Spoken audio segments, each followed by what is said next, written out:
Waziri wa mambo ya nje wa Mali Abdoulaye Diop amedai kwamba Ukraine inachangia kuvuruga Afrika kwa kusaidia makundi ya kigaidi katika ukanda wa Sahel.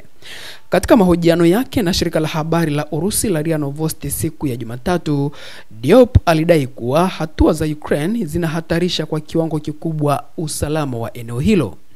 Lazima niseme kwamba Mali, ambayo pia imekatisha uhusiano na Ukraine, inaiangalia Ukraine kama taifa la kigaidi kwa sababu Ukraine imetoa wito wa wazi na kutangaza kuunga mkono makundi ya kigaidi katika ukanda wa Sahel, alisema waziri huyo wa mambo ya nje wa Mali. Aliongeza kuwa hali hii imesababisha vifo vya wanajeshi pamoja na raia wengi wa Mali. Waziri huyo alisisitiza kuwa Bamako inalaani vitendo vya Kiev, akieleza kuwa lazima Ukraine iwajibike. Ukraine lazima iwajibike na kuhakikisha kuwa watu wa Afrika hawaioni kama mleta shida, mchezaji asiyejali anayesababisha misukosuko katika maeneo yetu, waziri huyo aliongeza. Waziri huyo alieleza kuwa Mali pamoja na washirika wake wa kikanda wanaunga mkono juhudi za kutatua mzozo kati ya Moscow na Kiev, huku akisisitiza kuwa suluhisho lolote lazima lizingatie masuala ya usalama ya Urusi.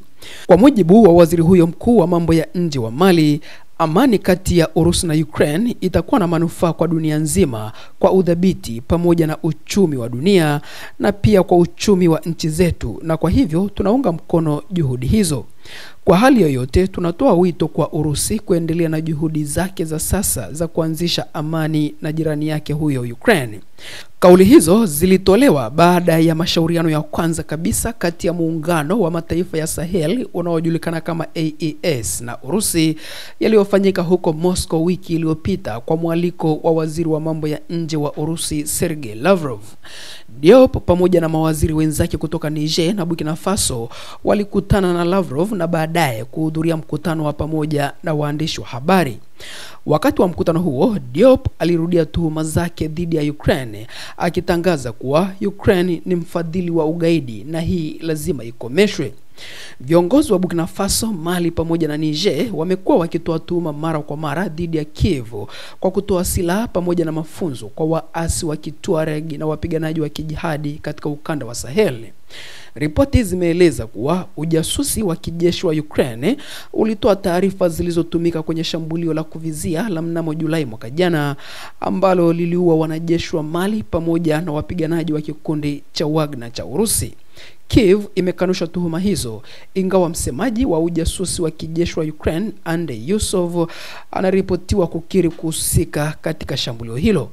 Mali ilikatisha rasmi uhusiano wa kidiplomasia na Ukraine mapema mwezi Agosti mwaka jana kufuatia matamshi tata yaliyotolewa na Yusov kuhusu operesheni za kaskazini mwa Mali. Siku chache baadaye, serikali ya kijeshi ya Niger ilichukua hatua kama hiyo kwa mshikamano na jirani yake. Balozi wa Burkina Faso nchini Urusi Aristide Tapsoba alithibitisha kwa shirika la habari la Urusi la TASS kuwa kwa sasa hakuna uhusiano wa kidiplomasia kati ya Burkina Faso na Ukraine. Hii ni Habari 24 Channel ambayo tunazidi kukujuza na kukupasha habari pamoja na matukio mbalimbali yanayojiri kutokea kila kona ya dunia.